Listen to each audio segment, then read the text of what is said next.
লক্ষ্মীপুর বিধানসভা সমষ্টির লাবক চা বাগানের মাঠে রেশন কার্ড বিতরণ অনুষ্ঠানের আয়োজন করা হয় আজ। মঙ্গলবার কাছাড় জেলা লক্ষ্মীপুর বিধানসভার সমষ্টির লাবক চা বাগানের মাঠে আনুষ্ঠানিকভাবে খাদ্য সুরক্ষার কার্ড বিতরণ করেন মন্ত্রী জয়ন্ত মল্ল বড়ুয়া। খাদ্য সুরক্ষা কার্ড বিতরণী অনুষ্ঠানে প্রদীপ প্রজ্বলন সহ নেতাজি সুভাষচন্দ্র বসুর প্রতিমূর্তিতে মাল্যদান ও পুষ্পার্ঘ্য অর্পণের মাধ্যমে অনুষ্ঠানের সূচনা করা হয়। বক্তব্য রাখতে গিয়ে মন্ত্রী জয়ন্ত মল্ল বড়ুয়া জানান, আসামের মুখ্যমন্ত্রীর নেতৃত্বে কাছাড় জেলার লক্ষ্মীপুর বিধানসভার সমষ্টির ৪৫,০০০ নতুন মহিলা হিতাধিকারীদের হাতে খাদ্য সুরক্ষার কার্ড বিতরণ করা হয়েছে এবং আসামের মুখ্যমন্ত্রী সবসময় জনসাধারণের হয়ে কাজ করবেন। দুর্নীতিমুক্ত অসম গড়ে তুলবার লক্ষ্যে বিজেপি সরকার কাজ করে যাচ্ছে। মন্ত্রী জয়ন্ত মল্ল বড়ুয়া বলেন, এই খাদ্য সুরক্ষা কার্ড দিয়ে জনসাধারণেরা অনেক উপকৃত হবেন এবং চা বাগানের লোককে কিভাবে এগিয়ে নিয়ে যাওয়া যায় তা নিয়ে বিজেপি সরকার কাজ করে যাচ্ছেন। মন্ত্রী জয়ন্ত মল্ল বড়ুয়া বলেন, রাহুল গান্ধী যখন ন্যায় যাত্রায় মগ্ন তখন রাম নামের ধ্বনিতে মুখরিত ভারতবর্ষ। তিনি কংগ্রেসকে রাবণের তুলনায় আখ্যায়িত করে বলেন, রামের মিছিলে রাবণের কি দরকার। এদিন এই অনুষ্ঠানে উপস্থিত ছিলেন লক্ষ্মীপুরের বিধায়ক কৌশিক রায়, পুলিশ সুপার, জেলা শাসক রোহন কুমার ঝা, বিজেপি জেলা সভাপতি বিমলেন্দু রায়, কনাদ পুরকায়স্থ সহ অন্যান্যরা উপস্থিত ছিলেন। ব্যুরো রিপোর্ট, নিউজ অবিকল। আমি প্রায় ৪৫,০০০ হিতাধিকাৰীক ১১,০০০তকৈ অধিক কাৰ্ড ৰেচন কাৰ্ড ইয়াত ডিষ্ট্ৰিবিউশ্যন কৰিলোঁ আৰু এই ৰেচন কাৰ্ড ডিষ্ট্ৰিবিউশ্যনৰ জৰিয়তে একেবাৰে দৰিদ্ৰ লোকসকলক বা নিম্ন মধ্যবিত্ত লোকসকলক এটা ডাঙৰ সকাহ দিয়া হয়। এই কাৰ্ডৰ জৰিয়তে প্ৰতিখন কাৰ্ড থকা মানুহে প্ৰতিজন মানুহৰ বিপৰীতে ৫ কেজিকৈ চাউল প্ৰতিমাহে পাব।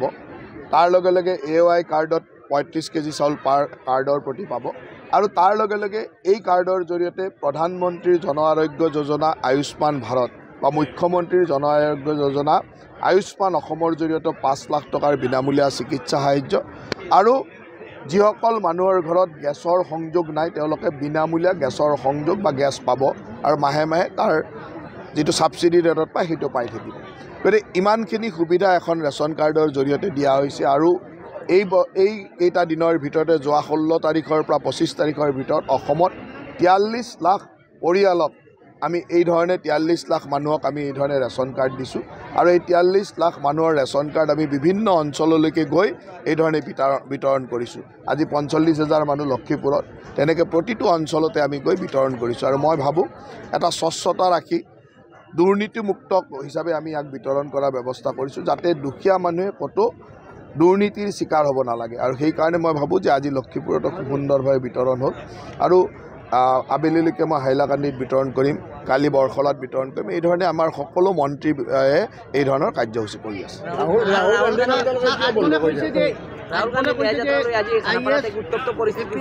কিবা ন্যায় যাত্ৰা চলি আছে নেকি?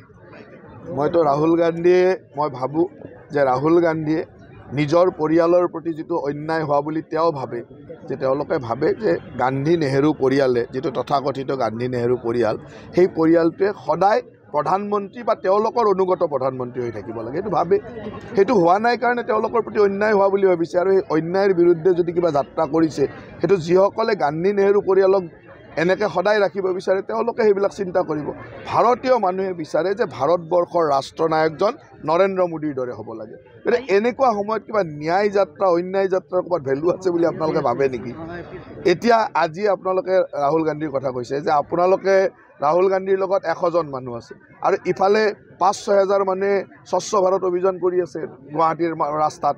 গতিকে ক'ত ১০০জন মানুহ আৰু ক'ত ৫,০০০ মানুহৰ স্বচ্ছ ভাৰত অভিযান, এইবিলাকৰ লগত ক'ত তুলনা হয় নেকি? আপোনালোকে কিয় এইবিলাক মানুহক দেখুৱাই থাকে? এইবিলাক মানুহক দেখুৱাই থাকিলে অসমৰ মানুহে, ভাৰতৰ মানুহে, যিবিলাক দেশপ্ৰেমিক মানুহ তেওঁলোকে দুখ পায়। আজি গোটেই ভাৰতবৰ্ষত ৰাম নামেৰে মানুহ একেবাৰে ৰাম ভক্ত হৈ আছে। সেই সময়ত ৰাহুল গান্ধীক কোনে চাব কওকচোন? সেই সময়ত আজিৰ তাৰিখত মানুহ ৰামৰ ভক্তিত বিলীন হৈ আছে। ৫০০ বছৰৰ অপেক্ষাৰ অন্তত ৰাম ভাৰতবৰ্ষত প্ৰতিষ্ঠা হৈছে, ৰাম ৰাজ্য হ'বলৈ গৈ আছে। সেই দিনটোৰ কথাত আৰু ৰাহুল গান্ধীৰ কথা পাতে নেকি কোনোবাই? এইবিলাক আৰু বিৰোধী দলৰ ভূমিকা নাই বুলি ভাবে নেকি? গণতন্ত্ৰত বিৰোধী দলৰ ভূমিকা আছে, কিন্তু পৰিয়ালতন্ত্ৰৰ ভূমিকা নাই। গণতন্ত্ৰত পৰিয়ালতন্ত্ৰ, পৰিয়ালবাদ এই ধৰণৰ বস্তুবিলাকৰ ভূমিকা নাই। গণতন্ত্ৰত বিৰোধীৰ ভূমিকা আছে।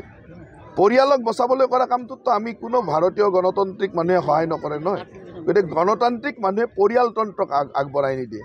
পৰিয়ালতন্ত্ৰ বহু বছৰৰ মূৰত মোদী ডাঙৰীয়াৰ নেতৃত্বত আজি ভাৰতবৰ্ষত সকলো পৰিয়ালতান্ত্ৰিক ৰাজনৈতিক দলৰ মানে অৱস্থা নোহোৱা হৈ গৈছে গতিকে পৰিয়ালতন্ত্ৰ শেষ হোৱাৰ ব্যৱস্থাৰে গৈছে এইটো আটাইতকৈ ভাল দিন ৰাহুল গান্ধী ভয় খাইছে কংগ্ৰেছীসকলে কৈ আছে চাওক যিটো মানুহে নিজে ইলেকশ্যন আমেথিৰ পৰা দেখিলি কেৰেলালৈকে যায় তাক আৰু কোনোবাই ভয় খাব নেকি কওকচোন নিজৰ ৰাজ্যখন এৰি গৈ বেলেগ এখন ৰাজ্যত গৈ সুৰক্ষিত মানুহ বিচাৰি লৈ যে য'ত মই জিকিব পাৰিম সেইজন মানুহ কোনোবাই ভয় খায় নেকি আজি মই তেওঁক কৈছোঁ যে এনেকুৱা অৱস্থা যে তেওঁ আমাৰ লগতে ইলেকশ্যন খেলি জিকিব নোৱাৰে আহক অসমত আমাৰ লগত এবাৰ ইলেকশ্যন খেলি চাওক জিকিব পাৰে নে চাওঁ কিন্তু সেইজন মানুহক কোনোবাই ভয় খাব নেকি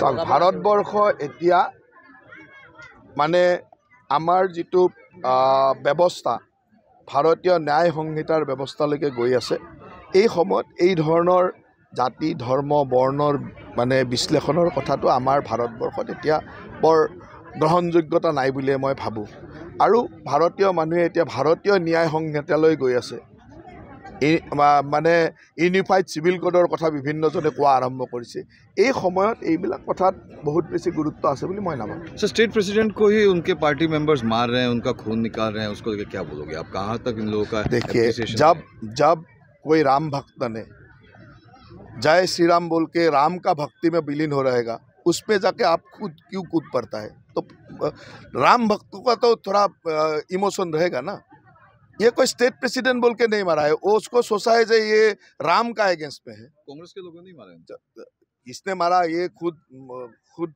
को पिटाई करके कुछ पब्लिसिटी दे रहा है या उसने मारा है वो अपने आप खुद जानता है वो हम नहीं जानते हैं लेकिन मुझे ऐसा लगा है कि राम भक्तों ने जय श्री राम बोल के उसका जुलूस निकाला उसका बीच में जाने का क्या जरूरत है ये रावण लोगों का राम भक्तों में जाने का क्या जरूरत है रावण लोग रावण का बीच में रहना चाहिए राम भक्तों का पास जाएगा तो रावण को तो मारेगा ही ना यही तो बात है इसलिए राम भक्त को राम भक्त का साथ रहना चाहिए और रावण लोग रावण का साथ में रहना चाहिए रावण लोग यहाँ नहीं आना चाहिए राम भक्तों का पास में नहीं आना चाहिए नया एग्जामिनेशन बिल जो आप लोगों ने कल लाया क्या उसी का प्रतिफलन है जो इस बार एपीएससी में रिजल्ट हुआ बराक घाटी में 21 लोगों को मिला देखिए नया जो बिल आ रहा है उसमें हम लोग वही देख रहा है कि कैसे ये जो अनफेयर मीन्स होता है जैसे पेपर लीक होता है उसमें गवर्नमेंट बहुत ज़्यादा स्ट्रिक्ट होगा ये बिल इस असेंबली में आ रहा है इस असेंबली में बिल आने का बाद बहुत कड़ा